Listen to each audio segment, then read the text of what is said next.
Now I am going to discuss with you natural justice and statutory provisions.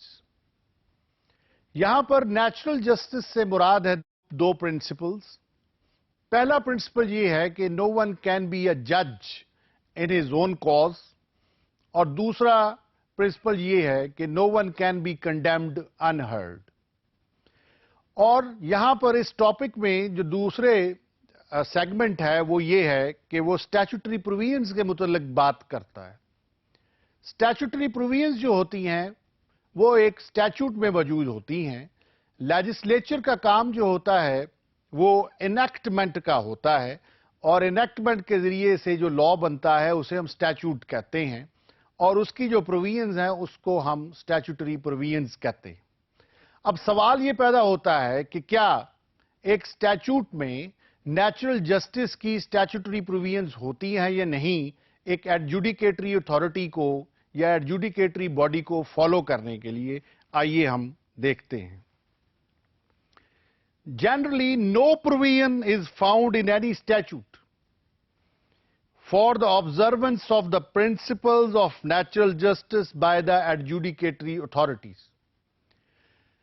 Normally एक statute में कोई provision natural justice की available नहीं होती कि जिससे ये डायरेक्शन मिले कि adjudicatory authority rule of natural justice के प्रिंसिपल्स को फॉलो करेगी.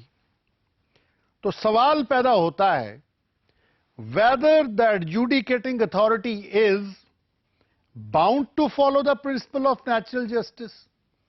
कि स्टैट्यूटरी प्रोविजंस में नेचुरल जस्टिस को फॉलो करना नहीं लिखा हुआ, तो सवाल पैदा होता है तो क्या इस सूरत में एडजुडिकेटरी जो बॉडी है वो नेचुरल जस्टिस के प्रिंसिपल्स को फॉलो करेगी या नहीं करेगी. इस ज़िमन में आइए देखिए कि क्या है प्रोविजंस हैं.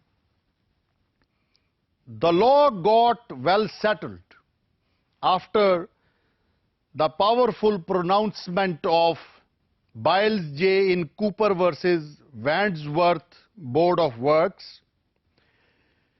wherein his lordship observed the following: a long course of decisions, beginning with Dr. Bentley's case and ending with some very recent cases, established that although there are no positive words in the statute requiring that the party shall be heard, yet the justice of the common law will supply the omission of the legislature.